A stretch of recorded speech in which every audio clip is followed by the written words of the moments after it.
A heartless millionaire rejected his mistress's twins, demanding a DNA test to prove they weren't his. The results confirmed his paternity but revealed something more shocking. The mistress was his wife's daughter from before their marriage, making him a father and grandfather to the same children. Before we get into the story, comment below where in the world you are watching from today. The sterile air of the opulent penthouse hung heavy with unspoken accusations. Arthur, a man sculpted from granite and money, paced before Isabella, her face etched with a weariness that belied her youthful appearance. The twins, Leo and Mia, played quietly in a corner, their innocent laughter a jarring counterpoint to the simmering tension. Sunlight glinted off the chrome and glass, highlighting the stark contrast between Arthur's cold demeanor and Isabella's quiet strength. The test results are undeniable, Arthur finally rasped, his voice rough, like sandpaper on silk. He tossed the document onto the polished mahogany table, the crisp paper a stark white against the dark wood. His eyes, usually icy, held a flicker of something akin to fear. Isabella picked up the report, her fingers trembling slightly.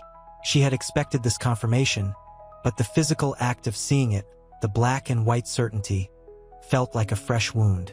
She looked up at Arthur, her gaze steady despite the turmoil within. And yet, you still refuse to acknowledge them? Acknowledge them? Arthur scoffed, the sound brittle. They are a complication, an inconvenience. His carefully constructed world, built on power and control, threatened to crumble before him. He felt the first tremors of guilt, a chilling sensation he'd never known before. The silence stretched, thick and suffocating, broken only by the soft sounds of the children's play. Isabella's silence was more potent than any outburst. She rose slowly, her eyes dark pools reflecting the pain, the betrayal.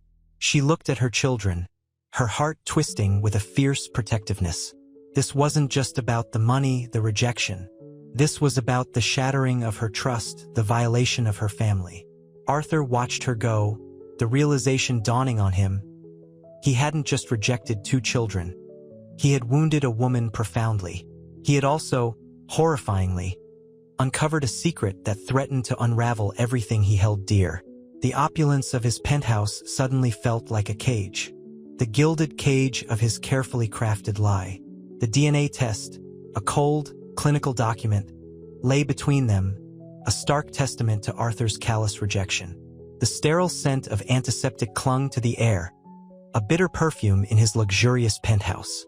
He watched Isabella, her face pale but resolute, cradling a sleeping Mia. Leo, ever restless, traced patterns on the Persian rug with a tiny finger. The opulent surroundings, the shimmering silk drapes, the priceless artwork, felt grotesque, mocking the raw, exposed emotion in the room. "This changes nothing," Arthur said, the words a brittle shield against the burgeoning fear within. His voice, usually commanding, trembled slightly. Isabella looked up, her eyes, the color of a stormy sea, met his. "It changes everything, Arthur. You've rejected your own children." Her voice was quiet, but the strength in it was a force against his carefully constructed wall of indifference. He flinched. The word children resonated with a jarring truth. He, the master of his empire, felt utterly powerless. The weight of his actions pressed down, crushing the carefully maintained illusion of control. He had bought silence before, throwing money at problems like a child throwing tantrums. But this wasn't a problem. It was a gaping chasm in his soul. "There must be a mistake," he muttered, the words a desperate plea, a grasping at straws. He paced, the polished marble floor reflecting his agitated silhouette. The guilt, a corrosive acid, began to eat away at his composure. Isabella rose, her movement graceful despite the tremor in her hand. "There's no mistake, Arthur. And there's something else you need to know." She paused, her gaze fixed on him, a mixture of anger and sorrow in her eyes. The unspoken hung heavy in the air, the silence punctuated only by Leo's soft humming. The opulence of his apartment suddenly felt like a prison, trapping him in a web of his own making. The revelation of Isabella's parentage hung over them, a dark cloud promising a storm of unimaginable proportions. Isabella's breath hitched, the unspoken accusation hanging heavy in the air, thicker than the scent of expensive lilies in a crystal vase. The silence stretched, taut and unbearable, punctuated only by Leo's quiet humming. Arthur, usually so commanding, felt utterly exposed, the polished marble floor beneath his feet suddenly cold and unforgiving. He could feel the sweat beading on his forehead despite the air conditioning's chill. "My mother," Isabella began, her voice barely a whisper, each word a carefully placed stone in a wall of painful truth. She looked at Mia, her face etched with a sorrow that mirrored Arthur's own burgeoning horror.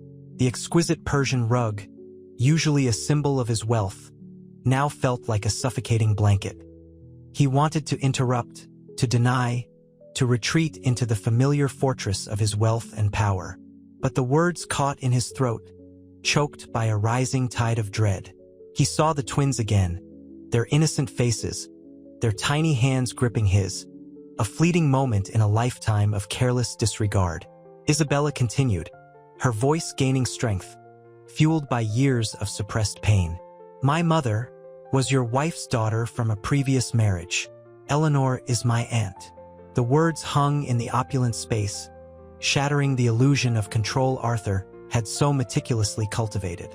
The room seemed to tilt, the expensive artwork blurring at the edges of his vision.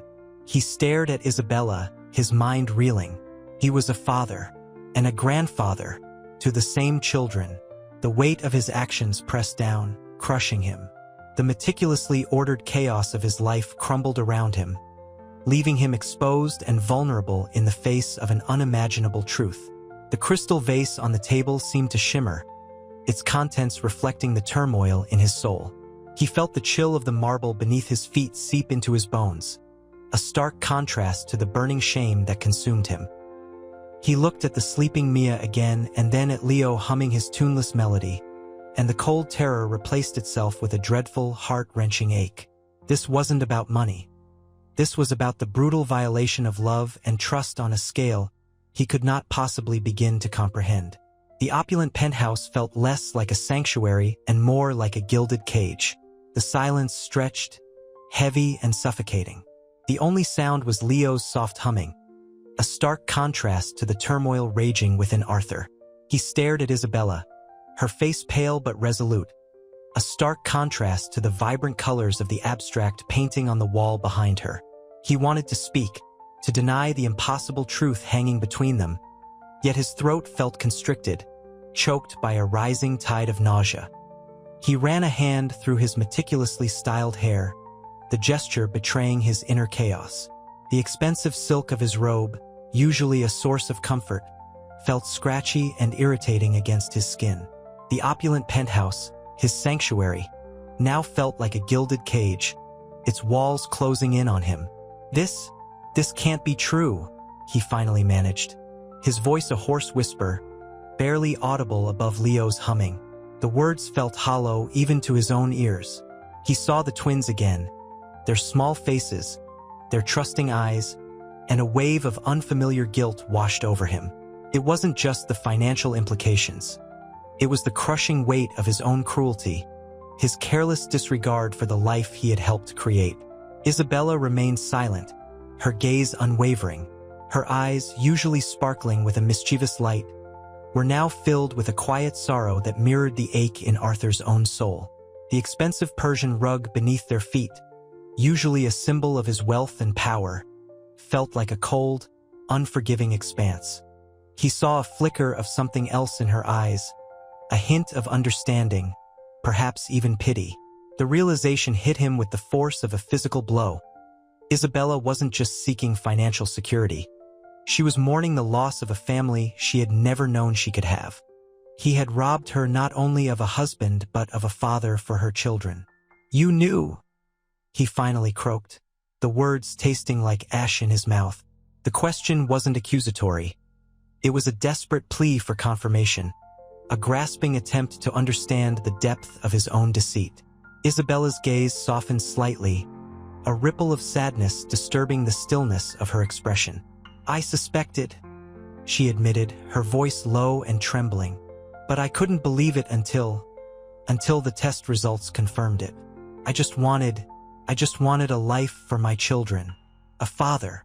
The last words were barely audible. A heartbreaking admission of the dreams he had so carelessly shattered. The ornate clock on the mantelpiece chimed, each chime echoing the relentless march of time, a relentless reminder of the irreversible damage he had caused. The room, so opulent and carefully curated, felt suddenly empty, hollow, devoid of the comfort it had once provided. Arthur was left alone with the crushing weight of his own actions, the silence now amplifying the enormity of his betrayal. The truth hung between them, a suffocating blanket woven from deceit and shattered illusions. He was not only a father, he was a grandfather, to the very children he had cruelly rejected. The crisp white envelope felt strangely heavy in Arthur's trembling hand. The stark black lettering of the DNA testing facility seemed to mock his carefully constructed world. He tore it open, the sound a tiny explosion in the suffocating silence of his penthouse. The results stared back at him, stark and undeniable. Paternity confirmed. A wave of nausea, sharp and sudden, washed over him. He sank into the plush velvet armchair, the opulent fabric offering no comfort. The champagne he'd poured earlier sat untouched, its bubbles mocking his inner turmoil. His carefully sculpted world, built on power and control, was crumbling. Isabella sat across from him, her usual vibrant energy muted, replaced by a quiet strength that both intimidated and saddened him. The twins, Leo and Mia, played quietly on the Persian rug, their innocent games a stark contrast to the storm brewing around them. Leo's soft humming filled the air, a constant reminder of the life he'd almost destroyed. He watched them, a pang of something akin to remorse, unfamiliar and unwelcome, twisting in his gut. He saw their tiny hands clasped together, their faces angelic in their obliviousness. The thought that he had judged them, rejected them, sent a fresh wave of nausea washing over him. It wasn't just the financial repercussions that weighed him down. It was the crushing weight of his cruelty. He glanced at Isabella, her eyes filled with a sorrow that mirrored his own internal chaos. He saw not resentment, not anger, but a quiet acceptance of the cruelty he had inflicted. It was a sorrow that deepened the chasm that lay between them, a chasm of his own making. He wanted to reach out, to offer solace, to somehow undo the damage, but the words caught in his throat, suffocated by the immensity of his actions. He was a father. He was also a grandfather, to the very children he had so coldly rejected. The weight of this truth settled upon him, heavier than any financial burden he had ever encountered. The silence between them hummed, a palpable tension filled with unspoken accusations and unacknowledged pain. The opulent penthouse, once a symbol of his success, felt suddenly cold, empty, and utterly devoid of comfort. The DNA results hung between them, a chasm wider than the Atlantic. Arthur stared at the crisp white paper, the confirmed paternity a brand seared onto his soul. The penthouse, usually a sanctuary of opulent comfort, felt like a gilded cage. He could almost taste the dust motes dancing in the afternoon sunbeams slicing through the vast space, each one a tiny shard of his shattered self-image. Isabella's silence was heavier than any accusation. Her hands, usually expressive and quick, lay still in her lap, her gaze fixed on the twins playing with building blocks, a fragile tower mirroring the precariousness of their lives. Leo, with his father's dark hair and Isabella's bright eyes, hummed a tuneless melody. Mia, a miniature reflection of her mother, occasionally looked up, her innocent gaze sweeping over the tense adults. Arthur cleared his throat, the sound brittle and strained. This changes everything. Isabella's head barely moved. It already has, Arthur. It changed the moment you rejected them. Her voice was low, steady, each word carrying the weight of months of suppressed pain. The faint scent of her lavender perfume, usually a comforting presence, now carried the bitter tang of unshed tears. He reached for his glass of champagne, the icy liquid doing little to soothe the burning in his throat. I didn't know, he stammered, the words sounding weak even to his own ears. The crystal glass felt cold and unforgiving against his trembling fingers. Didn't know? Isabella's voice rose slightly, a tremor of disbelief in its quiet strength. You didn't know? Or you didn't care? The question hung in the air, sharp and accusing. He saw the years of struggle etched into her face, the sleepless nights, the sacrifices made for children he had deemed unworthy. It was a tapestry woven with threads of desperation and quiet dignity, a stark contrast to the opulent comfort surrounding them. He watched Leo carefully place a block on top of the tower, his tiny hand steady and precise. The image struck him with the force of a physical blow, the image of his own rejection, the cold dismissiveness etched in his memory. The weight of his actions, his callous disregard, threatened to crush him. He was a father, a grandfather, and he had almost destroyed their lives. The opulent surroundings, the expensive art, the breathtaking view, none of it mattered. All that remained was the raw, agonizing truth. The silence stretched, punctuated only by Leo's humming, a fragile soundtrack to his impending doom. The champagne, once a symbol of Arthur's effortless wealth, tasted like ash. He swirled the liquid, the clinking of ice against crystal a jarring counterpoint to the suffocating silence. The penthouse, usually a dazzling display of his success, felt claustrophobic, the vast windows framing a cityscape he no longer saw. His gaze kept returning to the twins, Leo and Mia, their innocent play a stark contrast to the storm brewing within him. He watched Mia, her tiny fingers meticulously placing a block, her brow furrowed in concentration, a perfect miniature of Isabella's unwavering strength.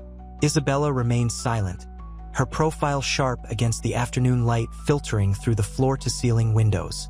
The scent of lavender, usually a subtle, comforting fragrance, now felt heavy, imbued with the weight of unspoken accusations.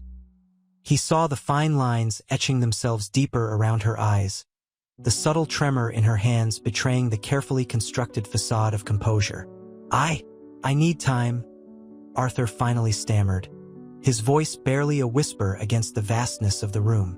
The words felt inadequate, pathetic, a feeble attempt to stem the tide of his burgeoning guilt. Isabella's gaze flickered up, her eyes, the same shade of vibrant green as Mia's, holding a depth of sorrow that chilled him to the bone. "Time," she echoed, her voice low and measured. "Time to concoct another lie? To buy more silence?" The words struck him with the force of a physical blow. He saw the years of struggle reflected in her face, the sacrifices made, the silent endurance of a woman wronged. The opulent surroundings, his carefully constructed world of luxury and control, felt utterly meaningless in the face of her quiet dignity. He felt the familiar sting of shame, a feeling he'd long suppressed, now burning fiercely within him.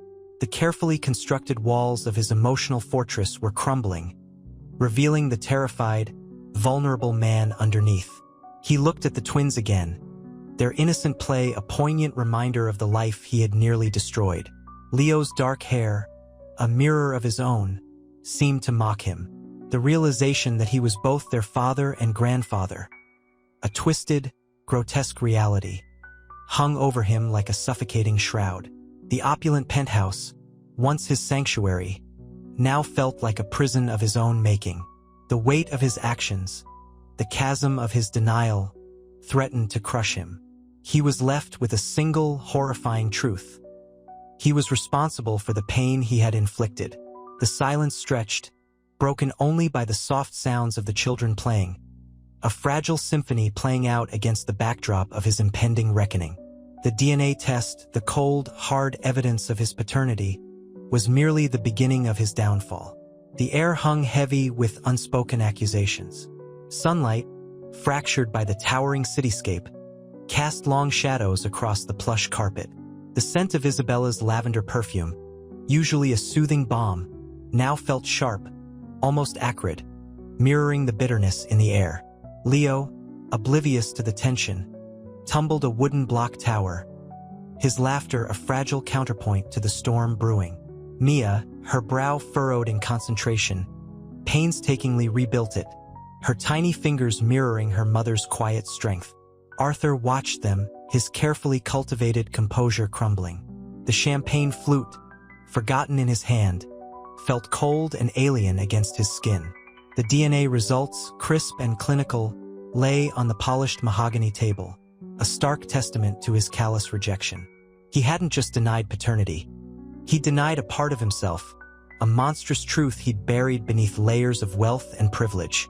The children, they deserve to know, Isabella said, her voice barely a whisper, yet it carried the weight of centuries of unspoken grief. Her eyes, the same vibrant green as Mia's, held a sadness that cut through Arthur's carefully constructed defenses. He opened his mouth to speak, to offer a placating lie, a check to buy her silence. But the words caught in his throat. The carefully constructed edifice of his life, built on denial and control, felt ready to collapse. Knowing what? He finally managed, his voice a dry rasp. The question hung in the air, heavy and suffocating. Isabella's gaze didn't waver. They deserve to know their father, their grandfather. The confession hung between them, thick and suffocating like the Parisian air in a summer heat wave. The silence that followed was deafening, punctuated only by the soft clatter of Leo's blocks and the rhythmic thud of Mia's tiny hammer. Arthur saw the years of hardship etched onto Isabella's face. The subtle tremor in her hands, the faint lines around her eyes, a testament to the silent burden she had carried. His carefully crafted world of opulence felt meaningless, a cruel mockery of her quiet suffering. He looked at the twins again, their innocent play a painful reminder of the life he had almost destroyed. The realization that he was both their father and grandfather, a twisted and horrifying truth, settled over him like a leaden weight. The champagne tasted like ash. The penthouse, once a symbol of power, now felt like a gilded cage. The weight of his actions, the years of denial, threatened to crush him. The DNA test, the cold, hard proof of his paternity, was only the first crack in the facade. The storm was just beginning. The mahogany table, polished to a high sheen, reflected Arthur's horrified face. The champagne, once a symbol of his effortless success, now felt like bitter acid on his tongue. Isabella's quiet strength, a stark contrast to his inner turmoil, unnerved him. He'd offered her money, a paltry sum considering the life he'd stolen, but the money meant nothing to her. It couldn't buy her back the years of quiet desperation, the sleepless nights, the constant fear. "This changes everything," he finally croaked, his voice raspy and unfamiliar. The words felt hollow even to his own ears. He wanted to deny it, to erase the truth with a wave of his hand, but the DNA results glared back at him, immutable, merciless. Isabella didn't respond immediately. She simply looked at him, her gaze unwavering, conveying a depth of sorrow that chilled him to the bone. The Parisian cityscape, visible through the panoramic window, seemed to blur, its sharp angles softened by a film of unshed tears. The scent of lavender, now a poignant reminder of her quiet resilience, clung to the air. "It doesn't change everything for me," she whispered, her voice catching slightly. "It changes everything for them." She gestured towards Leo, still happily playing, and Mia, now carefully arranging her tiny blocks, their innocent games a cruel counterpoint to the adult drama unfolding around them. The weight of his actions pressed down on Arthur, crushing him. He was their father, yes, but he was also their grandfather. The thought twisted in his gut, a grotesque knot of horror and guilt. The opulent penthouse, once his sanctuary, now felt like a suffocating prison. He'd built a life on a foundation of lies, a meticulously crafted facade that now lay shattered around him. He looked at Isabella, at the subtle tremor in her hands, the weariness in her eyes. He saw, with sickening clarity, the life he'd stolen from her, and the innocent lives he'd almost destroyed along with it. The silence hung heavy between them, the only sound the soft clatter of Leo's blocks, a fragile symphony of innocence against the harsh discord of his own creation. The storm, as Isabella had hinted, was indeed only just beginning. The silence stretched, thick and suffocating, broken only by the rhythmic ticking of a grandfather clock in the hallway. Arthur, his face a mask of strained composure, watched Isabella rise.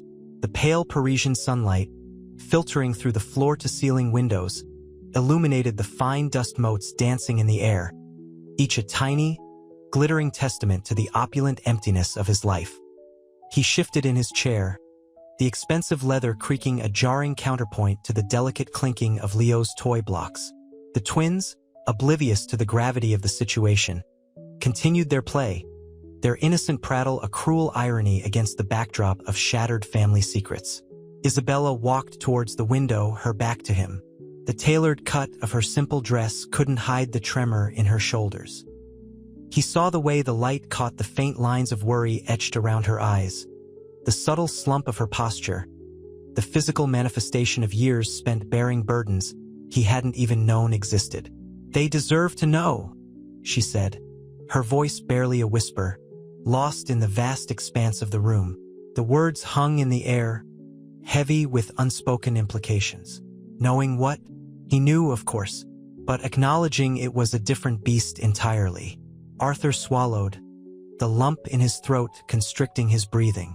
The champagne flute, still half full, felt like a lead weight in his hand.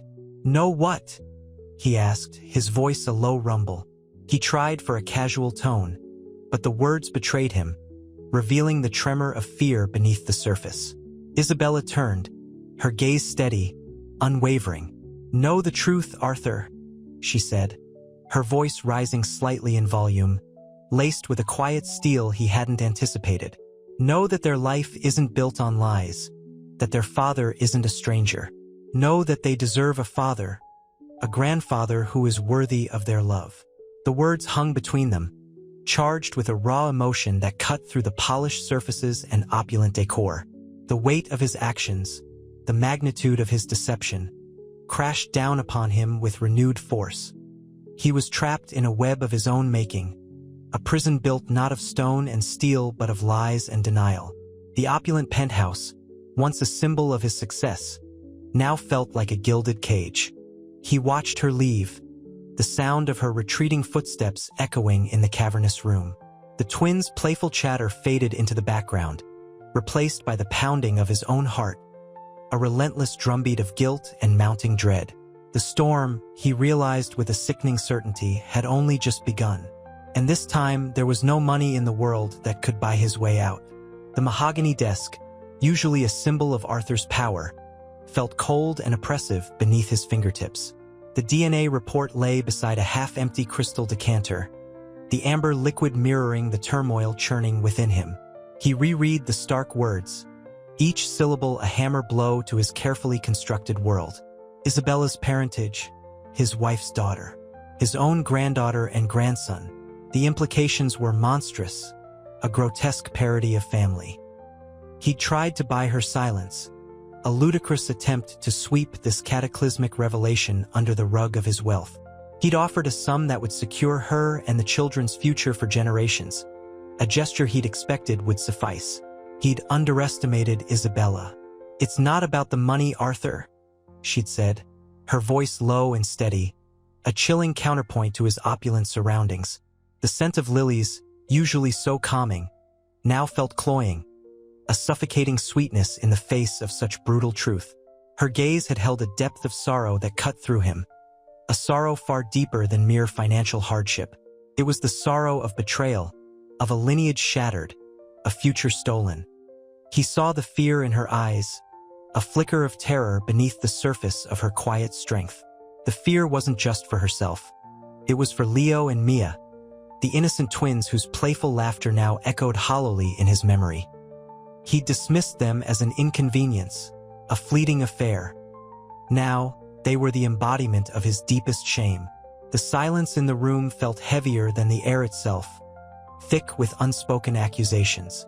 He watched the sun sink below the horizon, casting long shadows across the polished floors. The city lights twinkled outside his window, a glittering spectacle oblivious to the personal apocalypse unfolding within. The luxury that had once defined his life suddenly felt like a mockery, a cruel reminder of his failure. His carefully constructed empire, built on control and denial, was crumbling. And he realized, with a sickening lurch in his stomach, that the real cost of his actions was far greater than he'd ever imagined. He needed to make amends. But how? The enormity of the task pressed down on him, heavy as the opulent furnishings surrounding him. He knew he had to tell Eleanor, but the sheer terror of that moment threatened to paralyze him. The storm was only beginning, and he was completely unprepared. The heavy oak door to Arthur's study remained closed, a physical manifestation of his internal turmoil. The scent of old leather and expensive cigars clung to the air, a stark contrast to the delicate lilies Isabella had left behind, a silent accusation blooming in the opulent room. He poured himself another brandy, the amber liquid doing little to soothe the burning shame. The city lights outside, a breathtaking panorama from his window, felt mockingly distant. He picked up the phone, his hand trembling slightly. He had to speak to her, even if his throat felt like sandpaper. He dialed Isabella's number, the ring echoing the frantic beat of his own heart. Isabella? His voice was rough, unfamiliar even to his own ears. A pause. Then, her voice, soft but firm. Arthur, I need to see you. Tonight. He felt the desperate plea hidden in his words. I don't know, Arthur. I need time. Her voice, laced with a weariness that cut him to the core, made his stomach churn. Please, Isabella. This is about more than money. It's about Leo and Mia. He choked on the words, the admission of paternal feelings a raw, agonizing truth.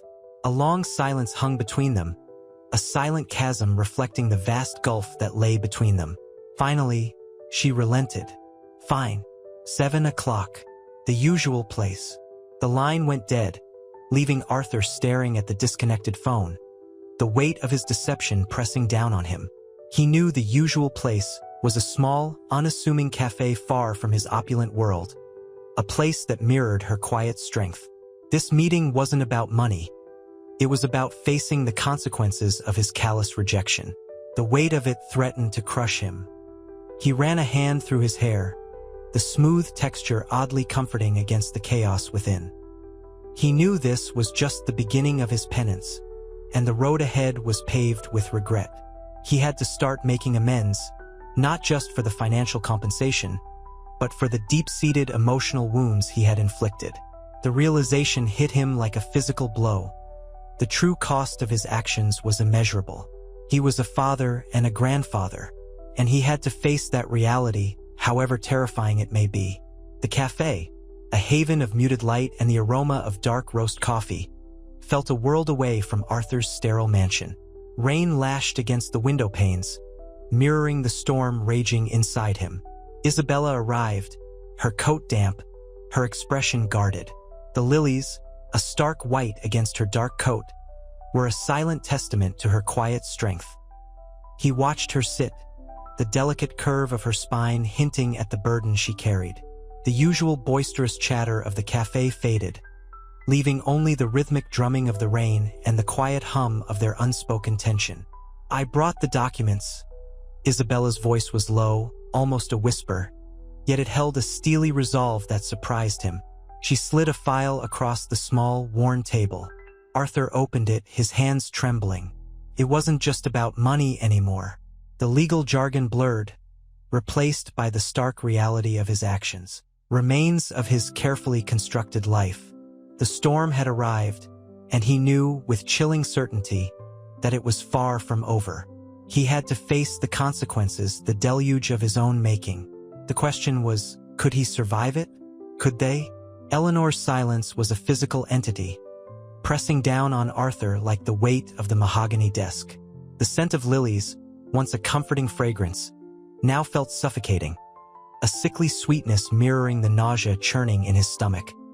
He watched her, his wife of 20 years, her face etched with a pain that mirrored his own, yet felt infinitely more profound. The brandy burned a path down his throat, offering no solace. I didn't know, he repeated, his voice a broken whisper, the words tasting like ashes. Eleanor's gaze, fixed on the crumpled photograph of Isabella, and the twins, Leo's impish grin, Mia's shy smile, was a chilling display of controlled fury.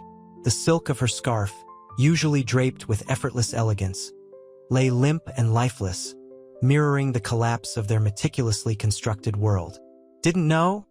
she echoed, her voice low, dangerously controlled, each word a carefully placed stone in a wall rising between them. "You didn't know your mistress was my daughter? That those children, those innocent children, are both your son and grandson?" The accusation hung in the air, heavy and suffocating. Arthur flinched, the sheer audacity of his actions hitting him anew, a brutal wave of self-loathing washing over him. He saw it then, a flicker of something beyond the icy fury in her eyes. A fragile glimmer of pain, yes, and betrayal, but beneath that, a hint of something else. A nascent empathy? A crack in the frozen landscape of her grief? He reached for her hand, his fingers brushing hers, a desperate plea for connection, for forgiveness. She didn't pull away. The contact, however, was devoid of warmth, a stark reminder of the chasm that yawned between them. The opulent study, symbol of his power and success, felt like a gilded cage, trapping him in the suffocating weight of his own making. The polished mahogany reflected his haunted face, a distorted mirror of his crumbling world. The ticking grandfather clock, usually a comforting rhythm, now sounded like a relentless drumbeat, each tick a hammer blow against the fragile remnants of his life. He had built his empire on lies, and now the foundation was cracking, threatening to swallow him whole. The storm had broken, and he knew with a chilling certainty that the deluge was far from over. The silence stretched, thick and suffocating, punctuated only by the rhythmic tick-tock of the grandfather clock, each chime a hammer blow to Arthur's already fractured composure. Eleanor didn't speak, didn't move, her stillness more terrifying than any outburst. The scent of lilies, usually so comforting, now felt cloying, a bitter sweetness mirroring the taste of ash in his mouth. He watched her, the lines of grief etching themselves deeper into her face with each passing second. He saw the tremor in her hand, barely perceptible, a fragile betrayal of the icy control she maintained. The crumpled photograph of Isabella and the twins lay on the desk between them, Leo's impish grin, Mia's shy smile, a cruel mockery of the perfect family portrait hanging in the hall. Those smiles, innocent and unaware, were a stark contrast to the storm raging within the room. "Eleanor," he began, his voice a raspy whisper, the words catching in his throat. He reached for her hand again, his touch hesitant, apologetic. This time she didn't flinch. Her fingers, cold and stiff, lay passively beneath his. The contact offered no comfort, only a stark reminder of the chasm that separated them. He saw the tears welling in her eyes, a slow, agonizing release. They weren't tears of rage, not entirely. There was a profound sadness there, a deep well of hurt, yes, but also something else. A flicker of understanding, a tentative crack in the frozen facade of her pain. It wasn't intentional, he stammered, the words tumbling out in a desperate plea. I never knew." Her voice, when it finally came, was barely a breath, laced with a sorrow that pierced him to the core. "You didn't know your own daughter? You didn't know your own grandchildren?" The accusation hung in the air, a poisoned dart, yet her tone lacked the venom he expected. The controlled fury had softened, replaced by a raw, aching vulnerability. He watched her collapse, the perfect composure crumbling, the carefully constructed walls of her world falling apart. She wept, silently at first, then with the unrestrained sorrow of a woman whose life had been shattered. And in that moment, Arthur saw the devastation he had wrought, not just on Isabella and her children, but on the woman he had vowed to cherish, the woman who was now struggling to comprehend the unthinkable betrayal. The weight of his actions crashed down on him anew, a crushing burden of guilt and remorse. The storm had broken, and the deluge, he knew, was only just beginning. The mahogany desk felt cold beneath Eleanor's trembling hands. The scent of lilies, usually a comforting presence in their opulent study, now felt suffocating, a sickly sweet perfume clinging to the air like a shroud. Arthur watched her, his own heart a lead weight in his chest, the silence between them a tangible entity. He saw the raw, unvarnished grief etched onto her face, a stark contrast to the carefully constructed facade she usually maintained. Tears, hot and silent, traced paths through the expertly applied makeup, blurring the sharp lines of her usually composed features. "Eleanor," he whispered, his voice cracking. I didn't know." The words felt hollow even to his own ears. The confession, though truthful, lacked the weight of genuine remorse, still choked by the enormity of his actions. He reached for her hand, but hesitated, unsure if she would recoil. She didn't. Her fingers, cold and stiff, nestled into his, a fragile connection in the shattered landscape of their marriage. The crumpled photograph lay between them, a damning testament to his betrayal. Leo's impish grin, Mia's shy smile, the innocent faces mocking the carefully cultivated perfection of their life together. The image was a sharp, painful reminder of the children he had denied, the daughter he had never known. "You didn't know your own daughter?" Eleanor's voice was a barely audible tremor, laced with a sorrow that sliced through Arthur's carefully constructed defenses. Her words were an accusation, but the venom was absent, replaced by something far more devastating. A profound, heart-wrenching disillusionment. The anger, he noted with a pang of guilt, wasn't the explosion he had expected. It was a quieter, deeper hurt, a slow burn that threatened to consume everything. He saw a flicker of something else in her eyes, something that went beyond grief, a glimmer of understanding, a fragile empathy for the woman he had wronged. It was a startling revelation, a crack in the icy fortress of her pain. The perfect Eleanor, the woman he had believed impervious to hurt, was crumbling before him, revealing a vulnerable heart laid bare. And in that vulnerability, Arthur saw a sliver of hope, a possibility of redemption, however remote. The storm had broken, but it wasn't the destructive tempest he had anticipated. It was something far more complex, a quiet deluge of sorrow, guilt, and a dawning realization of the truth that lay buried beneath years of carefully constructed lies. The weight of his actions, previously suffocating, was now transformed, no less heavy, but accompanied by the burgeoning potential for forgiveness. The scent of burnt coffee hung heavy in the air, a bitter mirror of Arthur's mood. He stared out the floor-to-ceiling windows of his penthouse, the city lights a shimmering, indifferent tapestry below. Eleanor's words echoed in his mind. "You didn't know your own daughter?" The question, simple yet devastating, had chipped away at the carefully constructed walls of his self-deception. He swirled the remaining whiskey in his glass, the amber liquid swirling like the confusion within him. The opulent apartment, usually a sanctuary of comfort, felt cold and empty.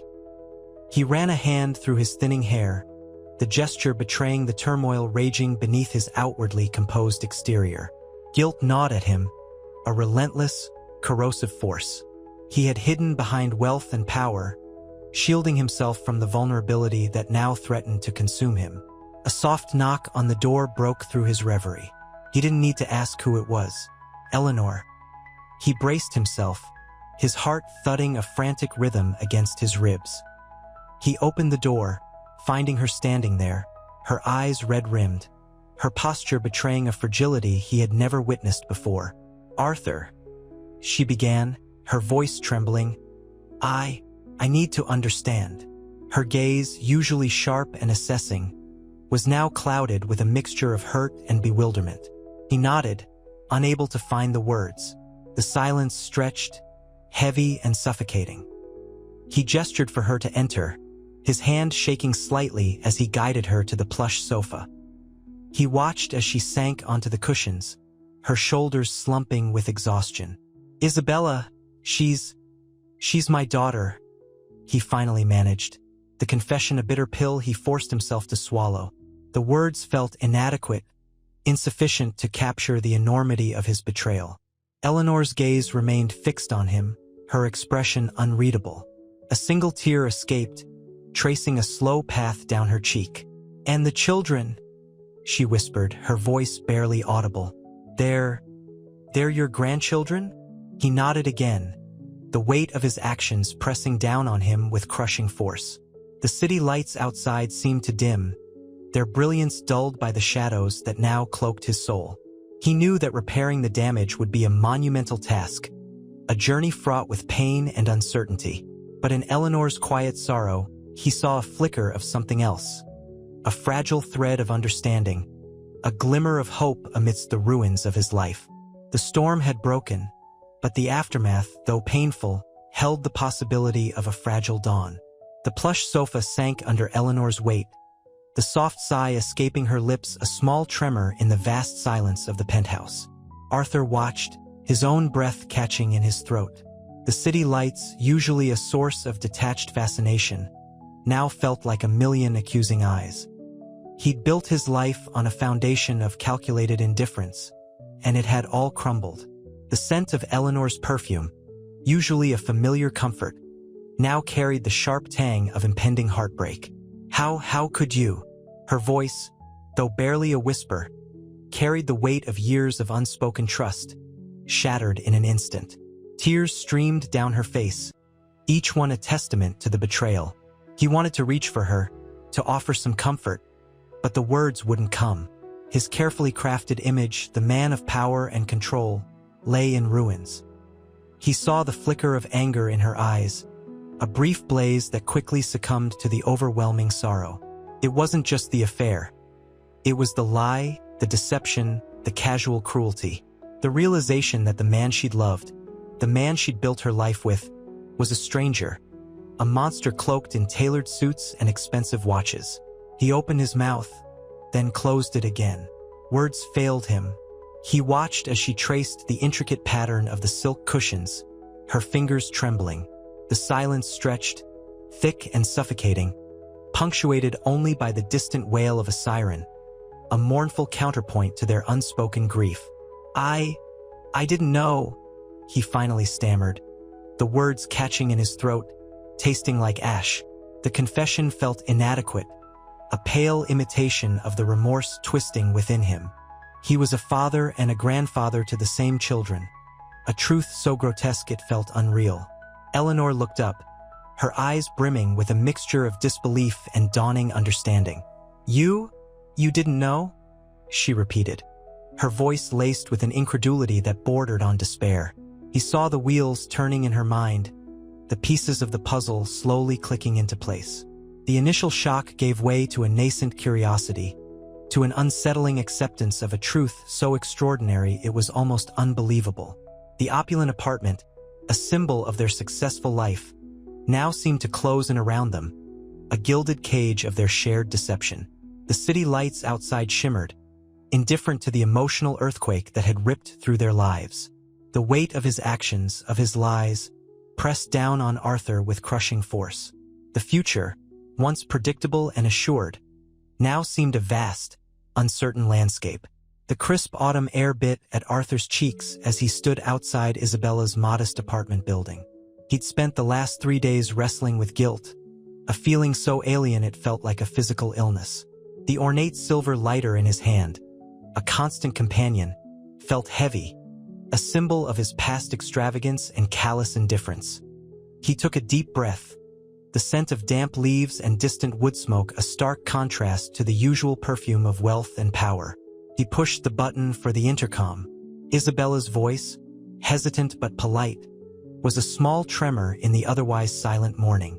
He mumbled his name, feeling foolish, a powerful man reduced to a nervous schoolboy. The buzzer finally released the lock. The apartment was small, filled with the scent of paint and coffee, a world away from his sterile penthouse.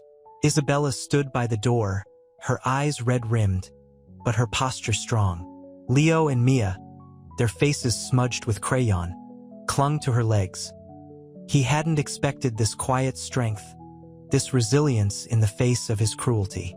"Arthur," she said, her voice barely above a whisper. There was no accusation, only a weary acceptance. He suddenly felt the inadequacy of his carefully rehearsed apology. "Isabella, I came to apologize," he stammered, the words catching in his throat. He wanted to explain, to justify, but the words wouldn't come. The children stared at him, wide-eyed and uncertain. He knelt, offering a tentative smile.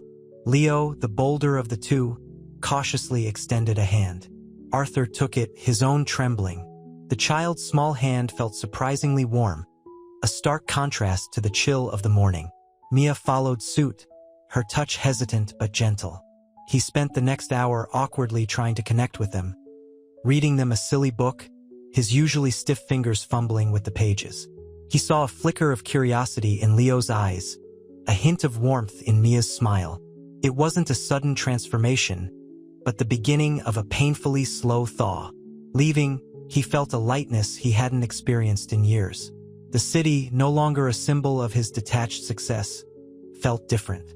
The weight of his past actions remained, but now it was mingled with a fragile hope, a nascent sense of responsibility. He'd have to earn their trust, their love. It would be a long, arduous journey, but for the first time in a long time, he felt ready to start walking. The path ahead was uncertain, paved with uncertainty and self-doubt, but he wasn't alone anymore. He had two small hands clinging to his memory, two small hearts to win. And that, he realized, was a far greater fortune than anything money could buy. The sterile scent of antiseptic still clung to Arthur's expensive suit, a stark contrast to the earthy aroma of Isabella's small apartment. He watched Leo carefully construct a tower of blocks, his brow furrowed in concentration, a miniature echo of Arthur's own driven nature. Mia, quieter, drew intricate patterns in the spilled coffee grounds on the kitchen table, her small fingers smudging the dark powder. The silence was thick with unspoken emotions. Isabella entered, carrying a tray with steaming mugs. "Coffee?" she offered, her voice still tinged with caution. Her eyes, though still red-rimmed, held a flicker of something akin to acceptance. Arthur nodded, his throat tight. The bitter taste of the coffee was a bitter reflection of the situation. "Thank you," he managed, his voice a low rumble. He saw the faint tremble in her hands as she placed the mug before him. He cleared his throat, attempting to break the fragile peace. I know I've caused you immense pain." He winced inwardly at the inadequacy of his words. Isabella met his gaze, her expression unreadable. A long moment passed, filled only with the quiet clinking of spoons against mugs. Finally, she spoke, her voice low and even.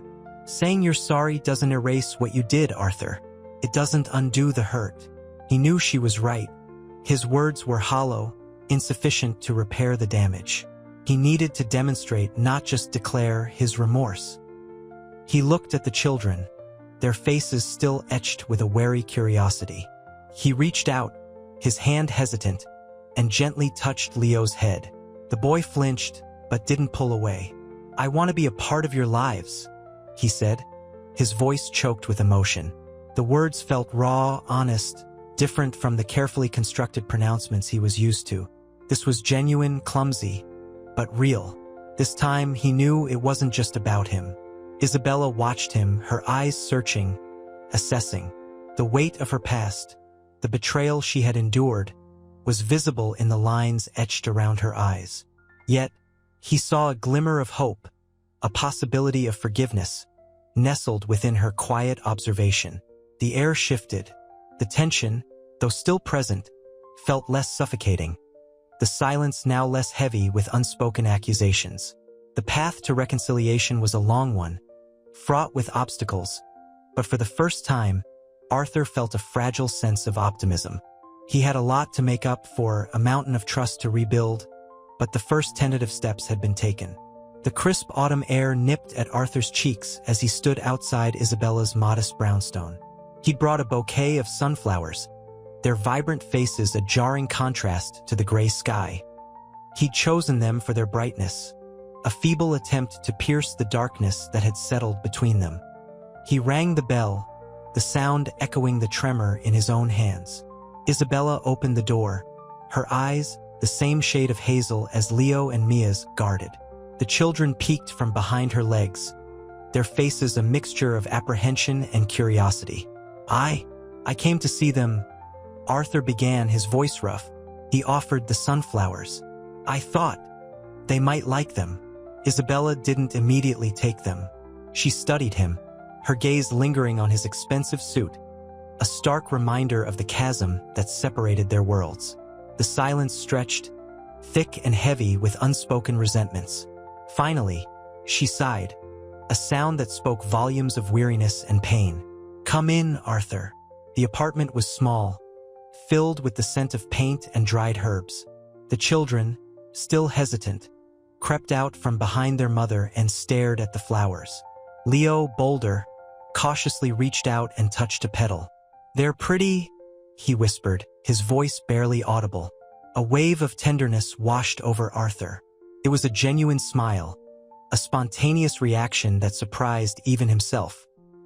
He knelt, his expensive suit creasing as he did so, and spoke softly to the children. They are pretty, aren't they? He spent the afternoon playing with them, the simple act of building a block tower or drawing pictures, feeling surprisingly comfortable. He felt a profound shift within himself. The cold, calculating millionaire was slowly fading, replaced by a man desperate to connect, to mend the shattered pieces of his life. He saw a flicker of recognition in Mia's eyes, a hint of trust slowly blooming. The children were cautious, but they weren't rejecting him. It was a small victory, a fragile hope in the midst of the storm. As evening approached, Isabella watched him. The anger and bitterness still lingered, but something else, something softer, something akin to understanding, flickered in her eyes too. The path ahead was long, demanding, and full of uncertainties. But for the first time since the DNA test results, Arthur felt a tentative spark of hope. He'd begun the arduous journey to redemption, a step at a time. The sunflowers, vibrant and bright, seemed to mirror that fragile light. The scent of wood smoke and simmering stew hung heavy in the air as Arthur sat on the worn rug. Leo and Mia perched on either side, diligently constructing a wobbly tower of brightly colored blocks. The afternoon sun slanted through the dusty window, illuminating motes of dust dancing in the golden light. The apartment, though small, felt strangely warm and comforting, a stark contrast to the sterile opulence of his mansion. He watched them, his heart a surprising, unfamiliar ache. The children, initially hesitant, were now completely absorbed in their game, their tiny hands working with a concentration that touched something deep within him. He'd expected resistance, rejection. Instead, he found a tentative trust blooming in their wide, innocent eyes. Higher, Leo chirped, his voice a tiny, insistent bell. Arthur carefully placed another block, feeling a clumsy tenderness he'd never known. Mia giggled, a sweet, tinkling sound that resonated through the quiet room. Later, as dusk settled, painting the sky in shades of bruised purple and fiery orange, Isabella joined them. She watched Arthur interact with the children, her gaze intense, questioning. He looked up, meeting her gaze. The bitterness hadn't entirely vanished from her eyes, but there was something else now, a hesitant softening, a flicker of something that might be forgiveness. They seem to like you, she said, her voice low, almost a whisper. The words hung in the air, fragile as a butterfly's wing. He nodded, his throat tight.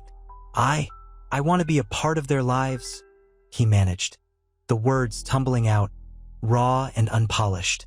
He felt the weight of his past mistakes pressing down on him, but also, for the first time, a glimmer of hope, a fragile promise of a future he hadn't dared to imagine.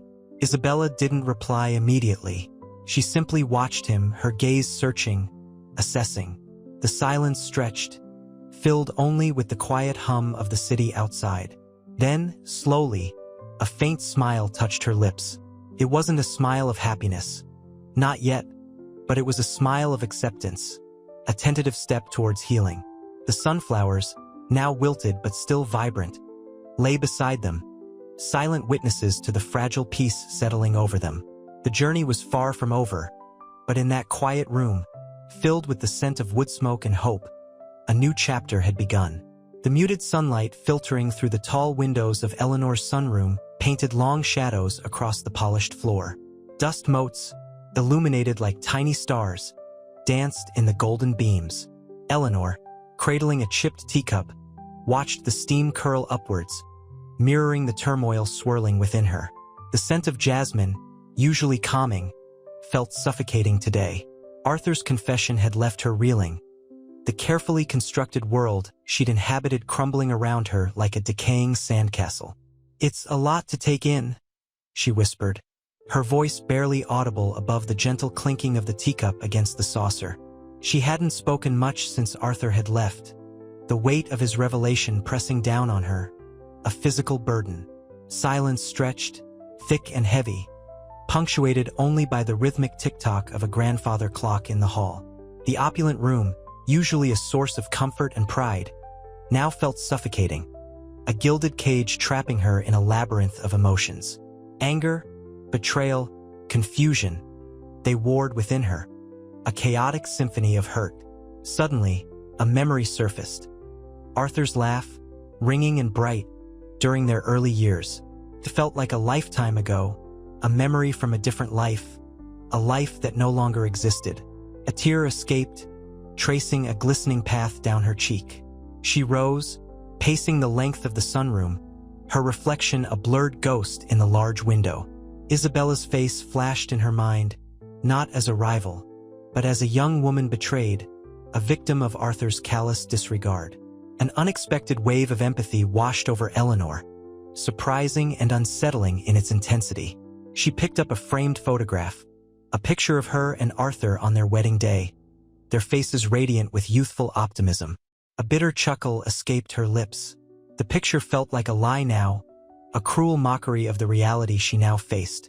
She placed the photo gently back on the table, the smile of her younger self a poignant reminder of the shattered innocence.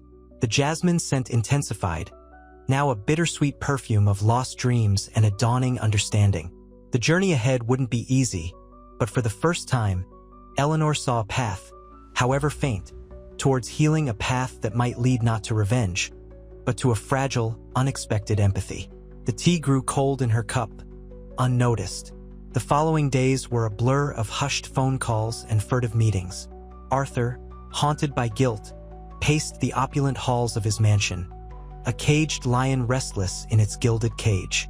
The scent of lilies, usually a comforting presence, now felt cloying, a stark reminder of the artificiality of his life. He finally reached Isabella, his voice a low tremor in the phone. "Isabella?" he began, the word catching in his throat. I want to see the children." Isabella's silence hung heavy, a stark contrast to the usual cacophony of the city outside. The rain hammered against the window panes, a relentless rhythm mirroring the turmoil in her heart.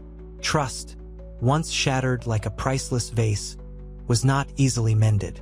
"They need a father," Arthur pressed, his voice thick with unshed tears. And I need them." The silence stretched before Isabella finally spoke, her voice low and measured. "They are not your toys, Arthur. They deserve a father's love, not his money." The meeting was arranged in a small, unassuming cafe, far removed from Arthur's world of opulence. The aroma of freshly brewed coffee and pastries hung in the air, a comforting contrast to the tension between them. Leo and Mia, two cherubic faces framed by dark curls, eyed him with a mixture of curiosity and apprehension. Arthur, his usual controlled demeanor shattered, knelt before them, his heart aching with a love he had so carelessly denied. His hand trembled as he reached out to touch Leo's soft hair, a silent apology etched on his face. The touch, hesitant at first, grew firm, a tangible expression of a love long delayed. Mia, more reserved, watched him from behind Leo, her eyes filled with a cautious hope. The cafe's gentle murmur faded into the background as a tentative connection began to form, fragile yet undeniable. The rain outside had stopped. A ray of sunlight pierced through the clouds, illuminating a scene of unexpected tenderness. The weight of his past actions pressed down on him still, yet a glimmer of hope began to shine. Eleanor, perched on the edge of a plush velvet armchair, watched the rain streak down the window panes. The scent of lilies, Arthur's favorite, felt suffocating. The revelation had left her breathless, a chasm of disbelief and hurt opening beneath her carefully constructed life. She hadn't cried yet, a strange numbness holding her captive, but the tightness in her chest, the tremor in her hands, betrayed the silent storm raging within. Arthur entered, his shoulders slumped, the usual arrogance stripped away, replaced by a raw vulnerability that both terrified and strangely moved her. He stopped before her, the polished mahogany floor reflecting his somber gaze. "Eleanor," he began, his voice a low rumble. "I don't know how to explain." "Explain." Eleanor's voice was brittle, the word a sharp crack in the suffocating silence. "Explain that you've fathered children with your own daughter's mother." The words felt alien, yet they spilled from her lips, sharp and accusatory. The weight of her betrayal felt crushing. He didn't attempt to defend himself. He simply nodded, his gaze fixed on the floor, the silence between them thick and heavy with unspoken grief. The opulent surroundings suddenly felt cruelly insignificant. Their lives, once a masterpiece of curated perfection, were now shattered fragments. The silence stretched, broken only by the rhythmic drumming of the rain. Then, unexpectedly, a sob escaped Eleanor's lips, a raw, unfiltered expression of pain. The carefully constructed walls of her composure crumbled, revealing the fragile woman beneath. Arthur moved towards her then, cautiously, his hand hovering over hers. He didn't touch her, sensing the need for space, for her own processing of the overwhelming shock. Yet, his presence, stripped of his usual dominance, offered a fragile thread of connection amidst the wreckage. The unspoken question hung in the air. Could this shattered marriage survive, or was this the definitive end? The lingering scent of lilies mocked their shattered reality. The future, once a predictable landscape, was now an unknown and terrifying terrain. The following days were a blur of hushed conversations, strained silences, and the constant low thrum of Eleanor's grief. Energy, sunlight, fractured by the lace curtains, dappled the floor where Leo, absorbed in a wooden train set, murmured to himself. Mia, perched on a stool, meticulously painted a bright red flower, her brow furrowed in concentration. Isabella, watching them, a faint smile playing on her lips, felt a warmth spread through her chest, a warmth that had nothing to do with the crackling fire in the hearth. It was the warmth of acceptance, of a fragile peace settling over them. She glanced at Arthur, sitting by the window, his gaze lost in the rolling hills. He looked different, softer somehow, the sharp edges of his usual coldness blunted. "They're content," Arthur murmured, his voice barely audible above the children's quiet sounds. Isabella nodded, her throat tight with unshed tears. The weeks that followed the revelation had been a slow, agonizing climb towards a semblance of normalcy.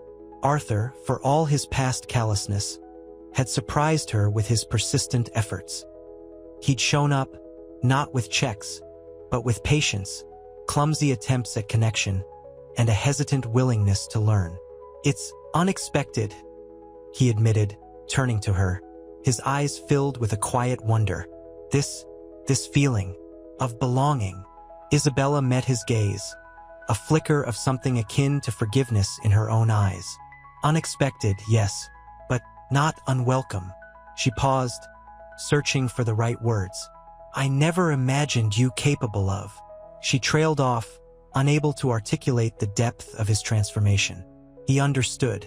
He didn't need words. The shared glances, the quiet smiles, the unspoken acknowledgments of their shared past, these were the building blocks of a new relationship. One forged not in passion, but in remorse, responsibility, and a hesitant hope for the future. The past remained a shadow, but the present held a tentative light. The air, once thick with accusation and resentment, now held a fragile, hard-won peace. The children, oblivious to the complexities of the adult world, continued their play, their innocent joy a balm to the wounds of their parents. The journey was far from over, but for the first time, Isabella felt a glimmer of hope, a sense that perhaps, just perhaps, they could all find a way to heal, together. The sprawling family home, usually a symbol of Arthur's cold isolation, felt different now. Sunlight streamed through the vast windows, illuminating dust motes dancing in the air, a stark contrast to the shadows that had previously clung to every corner. Eleanor, perched on a plush velvet armchair, observed Arthur and Isabella from across the room. They were engaged in a quiet conversation, Leo perched between them, sketching in a worn notepad. Mia, nestled against Isabella's side, quietly hummed a tune. The scene felt unnatural, yet profoundly peaceful. "He's good with them," Eleanor murmured, the words almost a whisper, more to herself than to anyone else. She felt a pang of something akin to jealousy. Not the possessive, vindictive kind, but a gentler, more melancholic envy of their burgeoning connection. Later, in the garden, the scent of roses heavy in the air, Eleanor found Isabella tending to a riot of colorful blooms. The clink of teacups came from the patio, a backdrop to the quiet murmur of conversation. The tension that had previously crackled between them had dissipated, replaced by a tentative understanding. I never expected this," Eleanor admitted, her voice catching slightly. The guilt weighed on her. She'd been so focused on her own hurt, she'd barely considered Isabella's. Isabella looked up, her eyes mirroring Eleanor's vulnerability. "Neither did I," she replied softly. "But sometimes the unexpected is a blessing." She paused, carefully pruning a rose bush. "He's trying, Eleanor. Really trying." Eleanor nodded, a small, hesitant smile gracing her lips. "I see that." She watched as Arthur gently coaxed Mia to show him her painting. The image, a vibrant explosion of color, was surprisingly poignant. The lines were uneven, the colors a little messy, yet it conveyed a palpable joy, a child's untainted perspective. That evening, sitting around the fireplace, the flames casting dancing shadows on the walls, a new kind of harmony settled over the group. It wasn't perfect. The echoes of the past still lingered, but the shared silence, punctuated by the children's laughter, felt like a fragile promise of something better, a future rebuilt on the foundations of honesty, forgiveness, and a hesitant, yet growing, love. The air, once thick with unspoken accusations, now held the sweet scent of reconciliation, a testament to the slow, painstaking process of healing. The journey was far from over, but in the flickering firelight, hope glowed, a tiny ember against the vast darkness of their shared past. The scent of wood smoke and damp earth hung heavy in the air as Arthur sat in his therapist's office, a stark contrast to the sterile opulence of his home. He traced patterns on the worn, wooden armrest, the smooth grain a grounding presence in the swirling chaos of his thoughts. Dr. Albright's gentle voice broke through his reverie. "Your avoidance of emotional expression, Mr. Blackwood, has been a significant barrier. This new family dynamic, it requires vulnerability." Arthur flinched. Vulnerability. The word felt alien, a foreign language spoken in a land he'd never visited. "It's complicated," he mumbled, his voice rough with disuse. He hadn't realized how deeply ingrained his emotional repression was until confronting it head-on. "Tell me about the children," Dr. Albright prompted gently. The image of Leo's earnest gaze, Mia's shy smile, flickered in his mind. The tenderness he felt towards them, a completely foreign emotion, startled him. They are remarkable," he finally managed, the words tasting strange on his tongue. Leo's drawings, Mia's, her quiet intensity. A choked sob escaped him, a sound he hadn't made in decades. The dam was breaking, slowly, painfully. He spoke of their laughter, their tiny hands grasping his, the unexpected joy he found in their presence. He described Isabella's quiet strength, her resilience in the face of his initial cruelty, a resilience that shamed him. He confessed his guilt, the crushing weight of his past actions. He even admitted a dawning understanding of Eleanor's pain, a slow burgeoning of empathy that surprised him. The session ended with Arthur sitting alone, bathed in the late afternoon sun. The tears dried on his cheeks, leaving a salty residue. The city noise, usually a dull roar, now sounded softer, more distant. He reached for his phone, his thumb hovering over Eleanor's contact. He hadn't spoken to her properly since the revelation, the silence between them a thick, suffocating blanket. He needed to tell her what he'd discovered in therapy, to share the burden of his newfound vulnerability. This wasn't just about repairing his relationship with his family. It was about facing himself, about becoming a man worthy of their love. He typed a single word, "Tonight," then another, "Dinner." The simple words held a lifetime of unspoken emotion. The crisp autumn air bit at Isabella's cheeks as she walked Leo and Mia to school. Sunlight glinted off the dew-kissed leaves, painting the park in shades of gold and crimson, a vibrant contrast to the grayness clinging to her heart. She hadn't slept well, the weight of Arthur's revelation, his remorse, his unexpected attempts at reconciliation, settling heavily on her chest. Leo, ever the chatterbox, pointed at a squirrel scampering up a tree. Mia, quieter, clutched her mother's hand, her small fingers surprisingly strong. Isabella forced a smile, the muscles in her face feeling stiff and unfamiliar.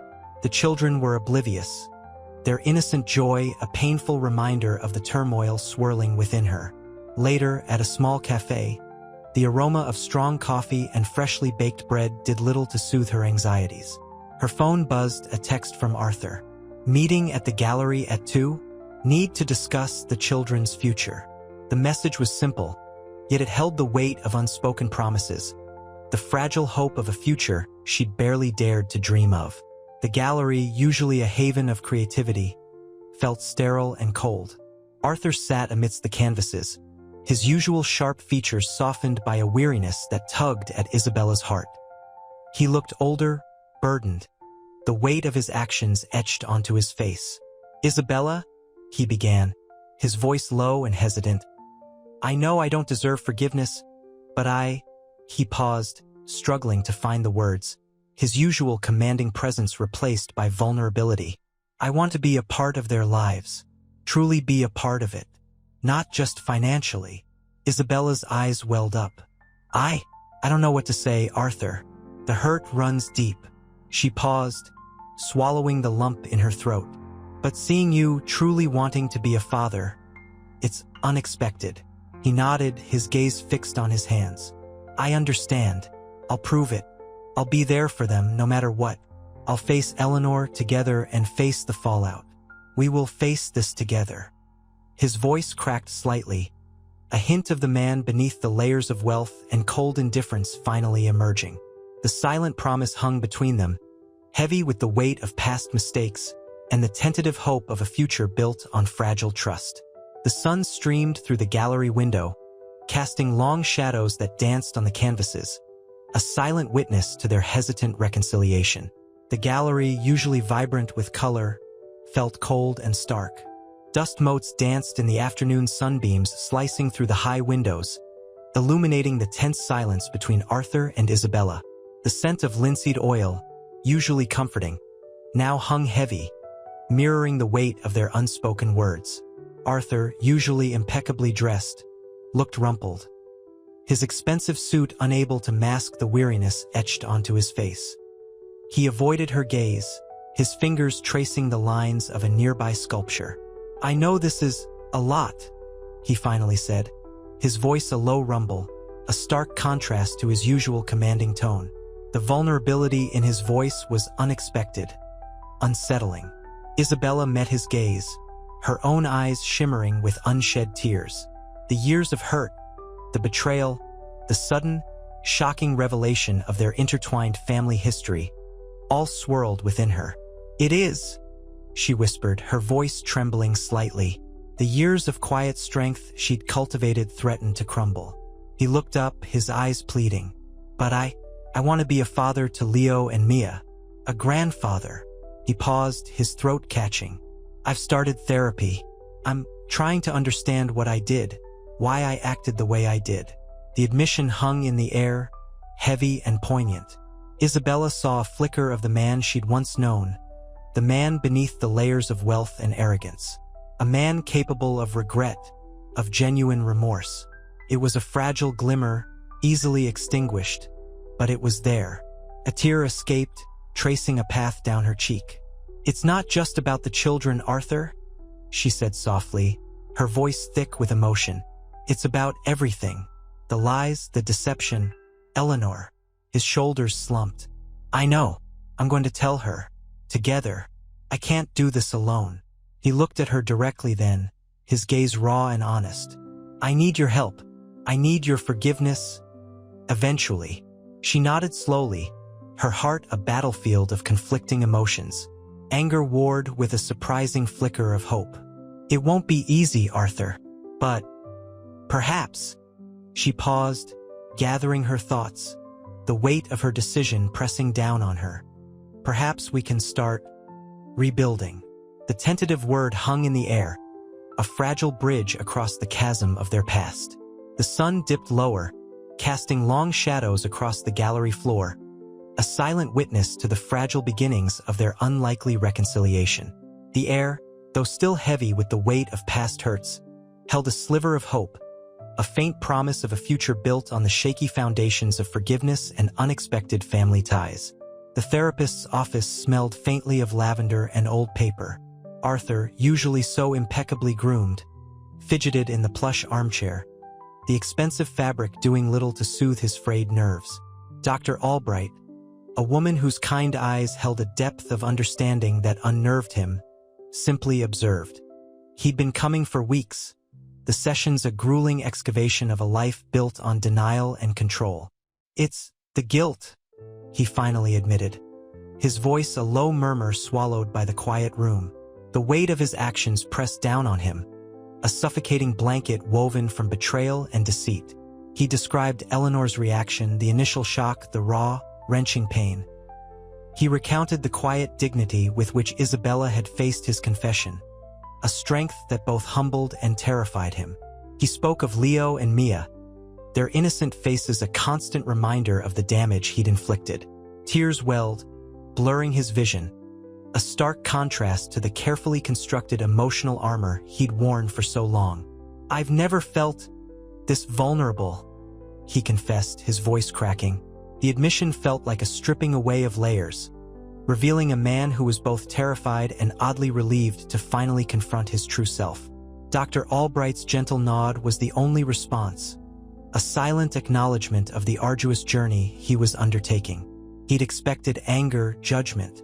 Instead, he found compassion. The session ended with a tentative assignment, a letter to Isabella, expressing his remorse beyond the awkward words he'd already stammered. The task felt monumental, a mountain to climb. Yet, as he left the office, a sliver of hope pierced the darkness. The crisp autumn air, the rustling leaves underfoot, seemed to whisper a promise of renewal. He wasn't sure he deserved it, but the possibility of redemption, however fragile, felt like a lifeline in the turbulent sea of his soul. The road ahead was long, filled with uncertainties, but for the first time in a long time, Arthur felt a flicker of something akin to peace. A fragile, tentative peace, but peace nonetheless. The mahogany boardroom, usually a stage for Arthur's ruthless business dealings, felt oppressive. Rain lashed against the panoramic windows, mirroring the storm brewing inside him. He paced, the polished floor reflecting his restless shadow. A summons from his lawyer, Mr. Finch, had brought him here. The crisp scent of expensive leather and old wood couldn't mask the metallic tang of fear. Finch, a man whose face rarely betrayed emotion, was pale. "It's Blackwood Enterprises," he began, his voice low and strained. "They're initiating a hostile takeover. They've amassed a significant stake." Arthur's breath hitched. Blackwood was a predator, known for its ruthless efficiency and disregard for human cost. This wasn't just a business threat. It was a direct assault on everything he'd built, everything he'd used to shield himself. "They're using leaked information," Finch continued, the words hanging in the air like a death sentence. "Sensitive data, details from your personal life." A cold dread gripped Arthur. He knew what that meant. The affair, the DNA test, the devastating truth, all of it could be weaponized against him, used to dismantle his carefully crafted empire. The rain outside intensified, the wind howling like a banshee. He pictured Eleanor's face, the fragile hope he'd painstakingly built. The image of Leo and Mia, their trusting eyes, seared his conscience. He'd found a fragile peace, a tentative redemption, but this threat felt like a cruel, calculated strike aimed at shattering it all. "What do we do?" he asked, his voice barely a whisper, the weight of his past actions pressing down with renewed force. The rain seemed to echo his helplessness, the relentless drumming a soundtrack to his impending doom. The fight for his empire felt secondary to the fight for his family, a fight that might already be lost. This was more than just a business battle. It was a fight for his soul. The plush, velvet armchair felt like a cage. Arthur sank deeper, the scent of old leather a suffocating reminder of his gilded prison. Finch's words echoed, a relentless mantra of impending doom. The rain, a relentless percussion against the glass, mirrored the frantic beat of his heart.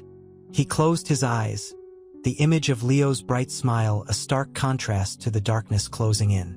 Eleanor's face swam into view, her eyes, usually sparkling with laughter, now clouded with a hesitant hope he feared he'd shattered. He'd promised her a life beyond the shadow of his past, a future built on truth and shared vulnerability. Now that future teetered on the precipice of destruction, threatened not by his own failings, but by the vengeful hand of a ruthless competitor. He ran a hand through his thinning hair, the touch rough against his scalp. The weight of his secrets, once a suffocating burden, now felt like a lifeline, a tangible connection to the pain he'd inflicted. He thought of Isabella, her quiet strength a stark contrast to his own trembling resolve. Could he even begin to explain to her the new threat, the potential for further devastation? A soft knock broke the silence. It was Eleanor.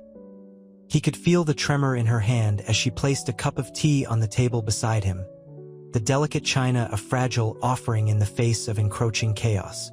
"Arthur," she began, her voice soft, hesitant. "Mr. Finch called. He mentioned something about Blackwood Enterprises." He looked at her, her eyes questioning, vulnerable. The carefully constructed wall he'd built around his heart crumbled further. He reached for her hand, his touch tentative, unsure. "Yes, Eleanor," he confessed, his voice heavy with the weight of his confession. "They're trying to destroy me. They know everything." Silence hung between them, thick and suffocating. The rain continued its relentless assault, but inside, a different kind of storm was brewing. A storm not of anger or despair, but of shared vulnerability, a shared fight against a common enemy. The threat to his empire had inadvertently forged a stronger bond, a unity born not from shared wealth, but from shared fear and a desperate hope for survival. The fight for his company was now inextricably linked with the fight for his family, a fight he was finally ready to face, not alone, but together. The solicitor's letter lay on the mahogany desk, crisp and official, a stark contrast to the crumpled tissues scattered nearby. Arthur stared at it, the elegant script mocking his carefully constructed life. The threat from Blackwood Enterprises wasn't just financial. It was personal. Finch, his former right-hand man, had betrayed him, armed with the knowledge of Arthur's double life. Eleanor entered, her footsteps hesitant on the thick carpet. The scent of lavender from her perfume, usually so comforting, now felt sharp and alien in the tense atmosphere. She picked up the letter, her fingers tracing the embossed seal. "What is it, Arthur?" Her voice was soft, a fragile whisper in the opulent silence. He watched her, the stark lines of worry etched on her face a mirror to his own turmoil. "Blackwood," he began, his voice a rough rasp. "They know everything." Her eyes widened, a sudden intake of breath escaping her lips. The delicate china teacup trembled in her hand. "Everything?"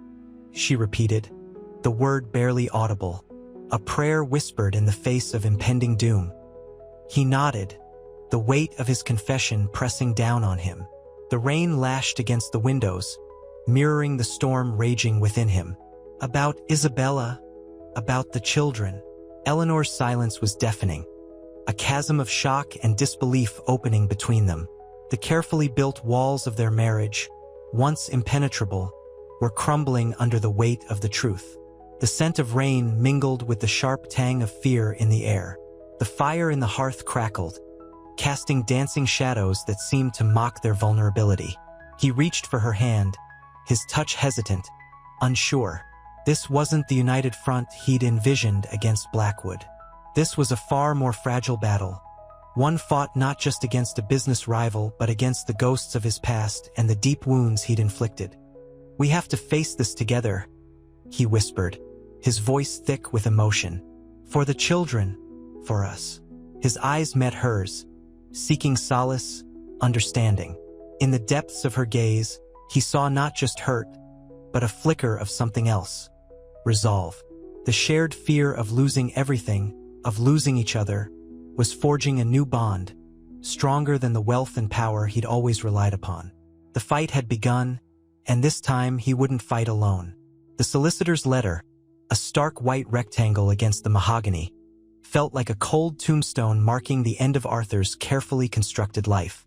He reread the threat from Blackwood Enterprises, the words blurring through a haze of self-loathing.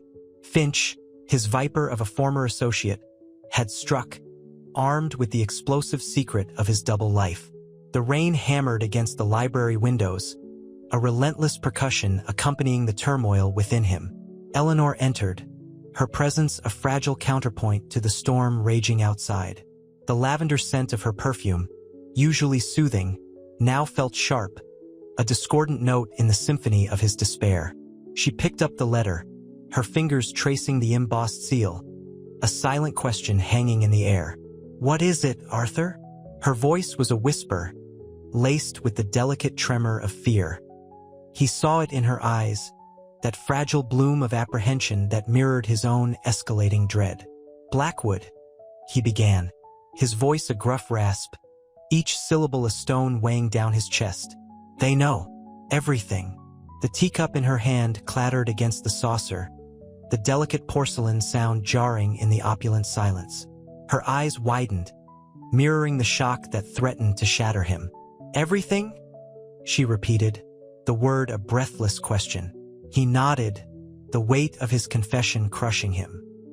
He saw the slow dawning comprehension in her eyes, the initial disbelief giving way to a storm of hurt and confusion. The carefully constructed facade of their marriage, years of orchestrated perfection, crumbled before the weight of the truth. "About Isabella, about the children," he confessed, the words a choked whisper. The silence that followed was deafening, a vast chasm opening between them. He saw the conflict warring on her face, a heartbreaking blend of betrayal and a nascent empathy for the woman he had wronged. Eleanor's silence, however, was not the furious outburst he had expected. It was a stunned stillness, a profound shock that held him captive in its icy grip. He reached for her hand, his touch hesitant, unsure. This wasn't a united front against Blackwood. This was a battle for the soul of their marriage, a far more daunting fight. The fire in the hearth crackled, spitting sparks that mirrored the volatile emotions simmering between them. The rain continued its relentless assault, each drop a sharp reminder of the storm brewing within their meticulously ordered world. He needed her strength, her unwavering resolve. But could he deserve it? Could he earn it back? The question hung heavy in the air, thick and suffocating, like the smoke from the dying embers in the hearth. The future, once a clear path paved with wealth and power, now looked like a treacherous, unknown landscape. But in Eleanor's eyes, amidst the confusion and hurt, he saw a flicker of hope, a resilience that mirrored his own desperate need for redemption. The solicitor's letter, a stark white rectangle against the mahogany, felt like a cold tombstone. Arthur reread Blackwood Enterprises' threat, the words blurring. Finch, his viperous former associate, had struck, wielding the explosive secret of his double life. Rain lashed the library windows, a relentless counterpoint to his inner turmoil. Eleanor entered, her lavender perfume a jarring contrast to the storm. She picked up the letter, her fingers tracing the seal, a silent question in her eyes. "What is it, Arthur?" Her voice, a fragile whisper, held a tremor of fear. He saw it, the apprehension mirroring his own dread. "Blackwood," he rasped, each syllable a heavy stone. They know everything. The teacup clattered, the delicate sound shattering the opulent silence. Eleanor's eyes widened, reflecting his shock. Everything? She breathed, the word a question hanging in the air. He nodded, the weight of his confession crushing him. He saw disbelief yield to a storm of hurt and confusion. The years of orchestrated perfection crumbled. About Isabella, about the children, he whispered, his voice choked. Silence descended, a vast chasm opening between them. He saw the conflict on her face, betrayal battling with a nascent empathy. Her silence wasn't the furious outburst he'd expected, but a stunned stillness, an icy grip of shock. He reached for her hand, his touch hesitant. This wasn't just a fight against Blackwood. It was a battle for their marriage. The fire crackled, spitting sparks that mirrored their volatile emotions. The relentless rain continued, each drop a sharp reminder of the brewing storm. He needed her, her strength, her resolve. But could he deserve it? Could he earn it back? The question hung heavy, suffocating, like the smoke from the dying embers. The future, once a clear path, was now a treacherous, unknown landscape. Yet, in Eleanor's eyes, amidst the confusion and hurt, he saw a flicker of hope, a resilience mirroring his desperate need for redemption. The fight had begun. The solicitor's letter, a stark white rectangle against the mahogany, felt like a death sentence. Arthur reread Blackwood Enterprises' threat, the elegant script mocking his carefully constructed life. The rain hammered against the library's arched windows, each drop a tiny, relentless hammer blow against his composure. Eleanor entered, her lavender perfume a stark contrast to the metallic tang of fear clinging to the air. She picked up the letter, her fingers tracing the embossed seal, her eyes questioning, vulnerable. "What is it, Arthur?" Her voice, barely a whisper, trembled. He saw his own fear reflected in her apprehensive gaze. "Blackwood," he rasped, each syllable a heavy stone. "They know everything." The delicate clinking of his teacup against its saucer shattered the opulent silence, the sound jarringly brittle. Eleanor's eyes widened, mirroring his shock, then filled with a storm of hurt and confusion. "Everything?" she breathed, the word hanging in the air, heavy with unspoken accusations. He nodded, the weight of his confession crushing him.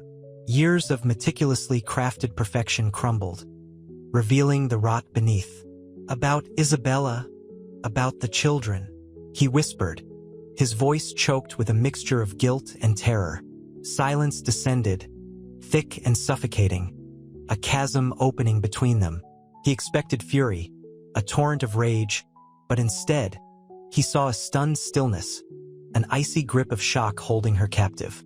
He reached for her hand, his touch hesitant, apologetic. This wasn't just a legal battle. It was a war for their marriage, their life. The fire crackled merrily, spitting sparks that mirrored the volatile emotions in the room. The rain continued its relentless assault, each drop a sharp reminder of the storm brewing within them. He needed her, her strength, her unwavering resolve. But did he deserve it? Could he earn back the trust he had so carelessly shattered? The question hung heavy, suffocating, like the smoke from the dying embers. The future, once a clear, well-lit path, was now a treacherous, unknown landscape. Yet, in Eleanor's eyes, amidst the confusion and hurt, he saw a flicker of something akin to hope, a fragile resilience mirroring his own desperate need for redemption. The fight, he knew, had truly begun. The solicitor's letter, a stark white rectangle against the mahogany, felt like a death sentence. Arthur reread Blackwood Enterprises' threat, the elegant script mocking his carefully constructed life. The rain lashed against the library's arched windows, each drop a tiny, relentless hammer blow against his already fragile composure. The scent of old leather and damp earth filled the air, a suffocating blend mirroring the turmoil in his soul. Eleanor entered, her lavender perfume a fragile counterpoint to the metallic tang of fear clinging to the room. She picked up the letter, her fingers tracing the embossed seal, her eyes questioning, vulnerable. The fire in the hearth crackled, a small, defiant sound against the storm raging outside and within. "What is it, Arthur?" Her voice, barely a whisper, trembled. He saw his own fear reflected in her apprehensive gaze, a mirror image of his own terrified soul. "Blackwood," he rasped, each syllable a heavy stone. "They know everything." The delicate clinking of his teacup against its saucer shattered the opulent silence, the sound jarringly brittle, stark against the overwhelming weight of his confession. Eleanor's eyes widened, mirroring his shock, then filled with a storm of hurt and confusion. Tears welled, blurring the already unsteady lines of her face. The perfect composure he'd always admired crumbled, revealing a woman raw with pain and betrayal. "Everything?" she breathed, the word hanging in the air, heavy with unspoken accusations. The silence stretched, a taut, painful thread. He nodded, the weight of his confession crushing him. Years of meticulously crafted perfection crumbled, revealing the rot beneath. "About Isabella, about the children," he whispered, his voice choked with a mixture of guilt and terror. He saw the color drain from her face, leaving her pale and drawn. Her usual vibrant energy dimmed, replaced by a stunned stillness, an icy grip of shock holding her captive. He reached for her hand, his touch hesitant, apologetic, the gesture clumsy and inadequate. This wasn't just a legal battle. It was a war for their marriage, their life, the very foundation of his existence. The fire crackled merrily, spitting sparks that mirrored the volatile emotions in the room, a stark contrast to the icy grip of fear that held them both prisoner. The rain continued its relentless assault, each drop a sharp reminder of the storm brewing within them, a tempest threatening to consume them both. The solicitor's letter, a stark white rectangle against the mahogany, felt like a death sentence. Blackwood Enterprises' threat hung over them, a guillotine poised to sever their carefully constructed lives. The rain hammered the library windows, a relentless rhythm mirroring the frantic beat of Arthur's heart. Eleanor, her lavender perfume a fragile shield against the metallic tang of fear, stood beside him, her hand resting lightly on his.